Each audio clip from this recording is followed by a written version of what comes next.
आखिर मस्तिष्क पर तिलक क्यों लगाया जाता है? जब कोई मंदिर जाता है, पूजा पाठ करता है, तो आखिर मस्तिष्क के ऊपर तिलक क्यों लगाया जाता है? इसके पीछे कोई साइंटिफिक रीजन है, लॉजिकल आधार है, या बस यह धार्मिक मान्यता है? आइए देखते हैं इसके पीछे की सच्चाई क्या है। हमारा सनातन धर्म हमारे ऋषियों ने यौगिक तथा वैज्ञानिक आधार पर बनाया है। इसके पीछे गहरा विज्ञान काम करता है। इसके साथ ही दोस्तों, हमारे शरीर के अंदर 7 प्रमुख चक्र होते हैं तथा 6 इंद्रियां होती हैं। 5 इंद्रियां जागृत अवस्था में होती हैं जो जन्मजात प्राप्त होती हैं। बोलना, सूंघना, स्पर्श करना, देखना, सुनना, ये 5 प्रमुख तत्व, 5 प्रमुख इंद्रियां बतलाई गई हैं। इसके साथ एक छठी इंद्रिय होती है जिसे आज्ञा चक्र कहते हैं, जिसे 6th सेंस कहते हैं। यह जो 6th सेंस होती है, छठी इंद्रिय होती है, इसे वैज्ञानिक आधार पर प्रूव किया जा चुका है, प्रमाणित किया जा चुका है कि जी हाँ, दोनों भौहों के मध्य से थोड़ा सा ऊपर का जो स्थान होता है, इसे 6th सेंस, छठी इंद्रिय कहा गया है।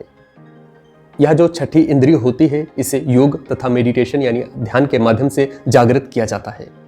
इसके पीछे एक गहन विज्ञान काम करता है। पहले जब गुरुकुल परंपरा थी, जब गुरुओं का आधार हुआ करता था, तब शिक्षा पूरी तरह से योग पर आधारित थी।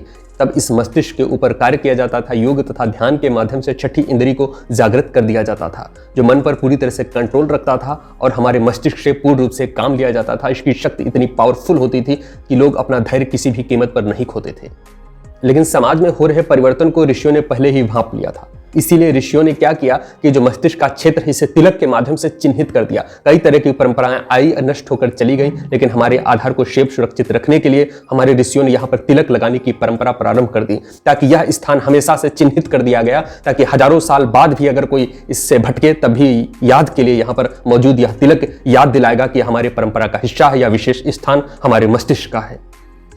जब हम मस्तिष्क के इस भाग पर तिलक लगाते हैं तो यह हमारे आज्ञा चक्र को सक्रिय करता है तथा एकाग्रचित्त बनाता है तथा एकाग्रचित्तता में मदद करता है।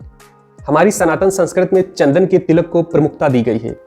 चंदन की तासीर ठंडी होती है, जो हमारे मस्तिष्क को, हमारे माइंड को शांत करता है, ठंडा करता है। आज्ञा चक्र को जागृत करने के लिए तथा ध्यान की कई प्रमुख शाखाएं तथा कई प्रमुख परंपराएं हमारे देश में थी, कई प्रमुख आधार थे। जी हाँ दोस्तों, अलग अलग परंपरा के लोग अलग अलग तरह के तिलक लगाते थे, तो उसी हिसाब से उनको अपने मस्तिष्क पर काम करते थे और मस्तिष्क को जागृत करते थे और वो लोग ऊंचाई पर चले जाते थे, आध्यात्मिक शिखर तक पहुंचते थे, जहां पर एक शरीर के माध्यम से पहुंचा जा सकता है।